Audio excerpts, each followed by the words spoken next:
This is going to be the dumbest analogy I give you. I learned this at 18. Everything in my life has been easy since in business. They said, pretend you're a pearl diver. Like a pearl diver. Has anybody heard this analogy before by a show of hands, a pearl diver? Oh, yes, good. I thought I was doing intro shit. This is great. Okay, or maybe I'm so old, this shit is just new for everybody. All right. I said, imagine you're a pearl diver, and you're at the end of your dock, right? And you just come up with all of these oysters. You got a bucket full of 100 oysters. Oysters are all closed, right? Inside of oysters, sometimes, there's a pearl. Over here you got your 100, over here you got an empty bucket. Your job is to grab one of these things, pop it open, look what's inside, and then move on. So, you grab it, you pop it open, you open it up, no pearl. What do? No, you eat that son of a bitch. No, okay, so, no. You open it up, there's no pearl. Here's what entry-level people do. They go,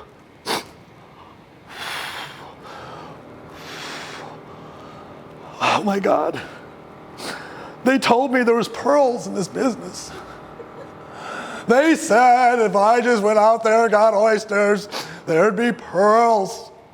I don't believe it. I refuse to believe that there's no pearl in there, so I'm going to close it, and I'm going to keep opening it. Is there pearl yet? Are you pearl yet? Are you pearl yet? How about now? How about now? How about now? Pearl? Pearl? Okay, how about this? I'm going to hold you close to my heart. I'm going to keep you warm.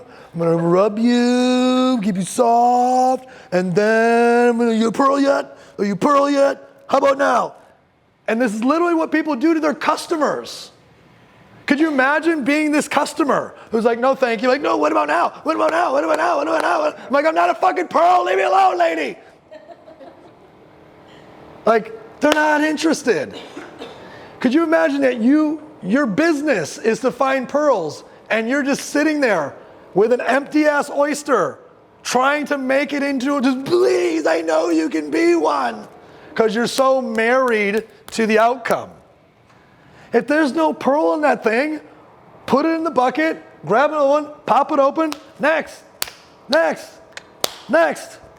pearl, boop, next. And you're just running through the numbers. Now, again, this is about intentionality. If you're running through the numbers because you're an asshole, you're still an asshole. You may have made money. You can love people and still run through the numbers.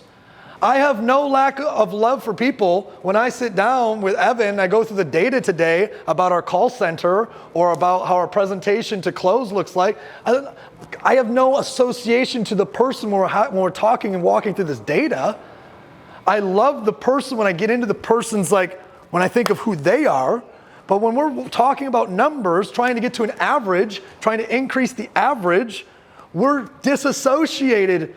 We're not married here. We're trying to figure out how to get better here. What do we do better in the process so that the percentage goes up? We're not going to sit there, hey B, we're not going to sit there and just squeeze this one poor ass oyster trying to turn it into a pearl, because that's not how it works. You got to move on. Find the next one. SW rule. Basics, sales basics, SW rule. Some will. Some won't. So what? Next.